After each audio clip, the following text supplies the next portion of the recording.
네, 안녕하세요. 저는 남경입니다. 안녕하세요. 서울경제 장기승 기자입니다. 네. 저희가 오늘 너무 추워가지고 난방을 한번 켜보려고 그랬는데 여기가 사실 공공시설이거든요. 그래서 공공시설에 왔으니 난방을 좀 켜고 싶었는데 고장이네요. 저는 추위를 안 타는 편이긴 한데 네. 추위를 많이 타시네요. 너무 외로워가지고. 자, 오늘은 지난주는 정치 얘기를 좀 했었고요. 네. 요즘은 또 경제 얘기 안 할 수가 없습니다. 근데 좋은 소식은 있어요. 저희 울산의 수출액이 900억 달러를 달성을 했다. 지난해 이런 얘기가 나오고 있는데. 일단 울산 지역에서 900억 달러 수출이 된 게 네. 한 8년 만일 거예요, 아마. 8년 만, 2014년 이후에. 예. 네. 그러니까 울산이 가장 많이 수출했을 때가 2011년이거든요. 네. 그때는 1000억 달러 넘었어요. 그때 일본, 그렇죠. 동일본 지진 때문에. 그때 지진 나면서 일본의 정유회사, 정유공장 이런 데가 불나고 막 그랬거든요. 불타고 하면서 예. 저희가 수출을 많이 그렇죠. 제일 했죠. 가까운 울산에서 네. 무지하게 수출했죠, 그때. 그래서 그때 2011년에 1000억 달러를 달성을 했고. 그때가 약간 이제 비정상적이었죠. 예. 그리고 그 뒤로도 계속 한 900억 달러. 3년간 정도는 예. 한 900억 달러를 달성을 하다가 그리고 한 2015년, 예. 2016년 이때부터 확 600억, 700억 달러 그 사이를 계속 이제 수출을 했거든요. 좀 많이 줄었죠. 네, 그때 네, 많이 네. 줄어든 게 네. 선박에서 많이 줄고 네. 조선업 비기 나왔잖아요. 네, 그때. 네. 선박에서 많이 줄고 정유 자동차 전반적으로 다 안 좋았죠. 다 안 좋았고요. 네. 계속 그렇게 600억, 700억 달러 계속 유지를 하다가 전 세계적으로 음, 다 불황이었죠. 음. 이제 문을 꼭 걸어 잠그기 시작할 때니까 그때 최저로 떨어졌다가 그때는 우리뿐만 아니라 모든 예. 이제 전 세계가 사실은 그렇죠. 수출입이 힘들 그래서 때였었고요. 전 세계 경제가 위축되니까 네. 그때 각 정부마다 다 돈을 풀었죠. 경제를 살리기 위해서 네. 우리나라도 돈을 엄청 풀어가지고 그래서 2021년부터 이제 회복이 그렇죠. 되고 완전히 회복됐죠 그때. 수출이 이제 2021년 증가하고 2022년까지 이렇게 증가를 확 해서 증가했는데 이제 지금은 예. 돈을 너무 많이 풀어가지고 예. 다시 걷어들이는 상황이잖아요. 그래서 지금 이제 경제가 좀 어렵다는 거고 어쨌든 작년 초중반까지는 그래도 돈을 계속 풀 때니까 그때가 경제가 지금 화랑이었죠. 국내 예. 무역 수지는 지금 적자잖아요. 적자예요. 근데 이제 울산이 지금 흑자인데 그러니까 다른 지역은 어떤가 모르겠네요. 일단 작년 같은 네. 경우 보면요. 네. 그가 2022년이죠. 네. 작년에 보면 전 세계적으로 이제 경기가 불황이 들어간 거예요. 그러면 기본적으로 우리나라도 울산도 사실은 힘든데 울산이 버틴 이유는 전쟁, 그 유가 올라갔잖아요. 네. 러시아 우크라이나 전쟁. 네. 유가 덕분이에요. 울산 경제는 이제 전국 경제가 좀 달라가지고 유가가 좋을 때, 그러니까 우리 입장에서 좋은 거는 쌀 때 얘기하는 건데 우리는 소비하는 네. 입장에서는 원유 가격이 네. 내려야 되는데 정유회사 입장이나 입장에서는 아니면 조선업에서나 네. 여기는 유가가 좀 높을 때 유가가 올라야 되죠. 오르는 걸 좋을 때라고 얘기해요. 네, 그러니까 네. 원래 달라했죠. 네, 네, 네. 그 선박 같은 경우에도 네. 예전에 해양 플랜트 많이 수주하고 했을 때 네. 어느 정도 유가가 받쳐줘야지 그 플랜트 수주가 들어오거든요. 네, 네. 선박도 이제 뭐 그렇고. 그렇죠. 그리고 이제 특히 석유 정유 공장 네. 여기는 원유를 수입해서 정유해서 그 외국에 다시 수출을 수출을 하잖아요. 하는데 네. 이게 어느 정도 이제 단가가 높아야지 그 마진이 남는다는 거죠. 그렇죠. 네. 작년에 보면 이게 정제 마진이 예, 어쨌든 원유 가격도 올라야 되고 어느 정도 올라야 되고 예. 또 그 소비자 가격도 올라야 되고 그래서 해야 되는데 근데 소비자 가격은 음. 사실은 이제 우리나라 입장에서는 이 정유 회사가 그렇게 많이 못 남기는데 수출 단가가 네, 네. 작년에 보면 만약에 예를 들어 1,000원 하던 게 네. 작년에 수출할 때 1,500원 정도 됐거든요. 많이 올랐어요. 그럼 500원은 그 30%죠. 예, 예. 그냥 먹고 들어간 거예요. 그것 덕분에 이제 정유 회사가 돈을 많이 벌었죠. 그 정유업계 입장에서는 항상 하는 얘기가 국내에서는 못 벌고 예. 수출한 걸로 돈 번다 이런 얘기를 해서 그러니까 만나면 돈 잘 벌잖아요. 잘 버는 회사 만나면은 아유 아니다. 우리는 국내는 돈 안 번다. 다 수출해서 버는 거다. 우리 수출 여군이다. 이러면서 서로 밥 사라고 얘기하는 거 아니에요? 정유회사는 절대 밥 안 사요. 하여튼 예. 뭐 그렇습니다. 하여튼 작년에 정리해서 돈을 굉장히 많이 벌었어요. 맞아요. 그러니까 지난해 6월에 유가가 아주 아. 정점을 찍고 계속 내려와서 이제 지난해 12월에 예. 바닥을 또 찍고 1월에 조금 또 올랐거든요. 그래서 상반기 때 그 음. 6월까지 계속 올라갔잖아요. 음. 그때 돈 엄청 벌었어요. 3분기까지만 해도 지금 정유업계 4사가 걷어들인 영업이익이 15조 원. 그렇죠. 그 정도 네. 된다고 보고 있거든요. 너무 번 거예요. 너무 벌다 보니까 이 사람들이 또 요즘 뭐 재밌는 얘기 나오고 있잖아요. 금융업계에 이어서 정유업계가 성과급 잔치를 잔치. 벌이고 있다. 그렇죠. 이렇게 얘기를 하는데 4분기는 근데 또 4분기는 적자예요. 3분기까지만 보면 되는데요. 네네네. CS 칼텍스가 네.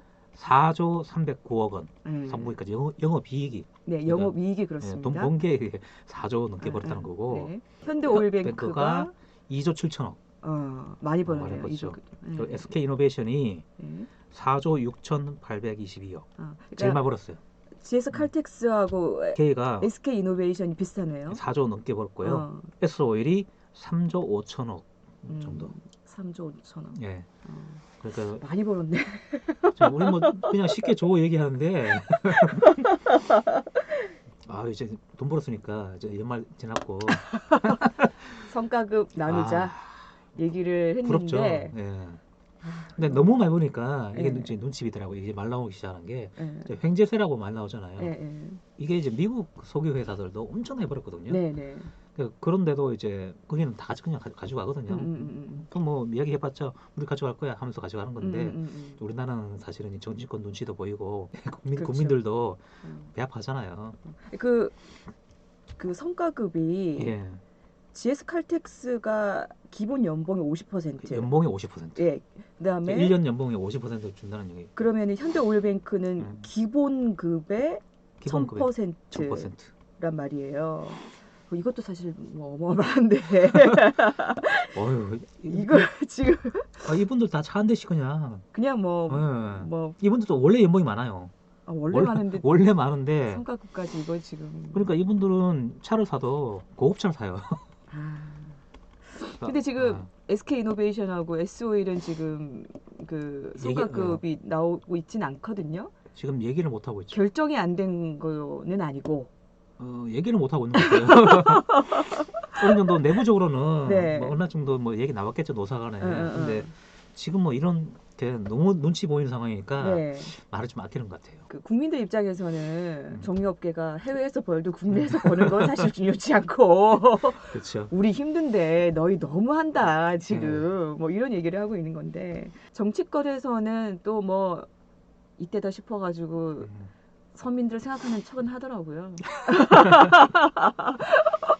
네. 아니 금융권에서 돈을 좀 받아야지 사실은. 네. 그 전에 했어야지. 거기는 제대로 안 하고. 네. 만만한가 그러면? 그리고 사실은 뭐 이러면 해도 될지 모르겠는데 그 울산경제에서는 돈이 많이 풀리면 좋아요. 우리는 좀 그래도 뭐 저는 배 아픈데 장사하시는 분들은 울산에서 장사하시는 분들은 더 돈이 풀린다는 얘기니까. 그렇죠. 그 이제 유럽 국가들, 그러니까 영국을 비롯한 그 일부 그 유럽 국가들이 어쨌든 이 에너지 기업들에게 지금 어쨌든 횡재세를 부과를 하고 있거든요. 그런 것들을 따라하자 이런 얘기를 좀 하고 있는 것 같고 유럽 연합도 이제 화석연료 기업한테 이제 연대 기여금 이런 명목으로 해서 좀 적용하자 뭐 이렇게 해서 뭐 법안을 발의하고 있다고 하는데 모르겠어요. 이게 뭐가 정답인지는 아직까지. 그러니까 어차피 뭐 제도라는 게 하면은 그게 적용하는 거잖아요. 근데 이제 사실은 이제 돈을 그동안 많이 벌던 기업이 그 이윤이 확 줄어들게 되는 거고 뭐 그런 거죠. 그리고 또 뭐 어쨌든 세금 이런 걸 더 걷어서 재분배하자 어쨌든 그런 개념인 건데. 그러니까 이게 뭐 하면은 적용하면 그게 기준이 되는 거니까 사실은 뭐 크게 뭐 어려울 건 없는데 뭐 그렇게 생각하면 근데 이제 또 한편으로는 좀 그렇죠. 뭐 기업하는 입장에서는 뭐 이게 너무 좀 짜증 나는 거 있고 뭐 국민 입장에서 너무 짜증 나겠죠. 근데 이게 현실적으로 될까? 사실 지금 이런 분위기가 그러니까 이제 그 여론은 예. 어쨌든 금융권에 이어서 정유업계가 성과급 장치를 하는 거에 대해서는 부정적이긴 하나. 그러니까 이게 빌미가 될 수 있다는 거죠 지금. 예, 네. 예.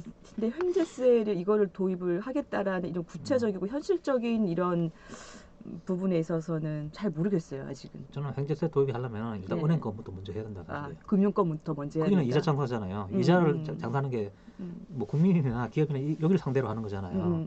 그러니까 은행이 횡재세 몰리려면 첫 번째가 되고 물론 뭐 해외 기업 뭐 외국 사례도 보면 정유회사 많잖아요. 석탄 연료, 화석 연료 떼는데 그걸 판매해서 이익 버는 회사들. 네.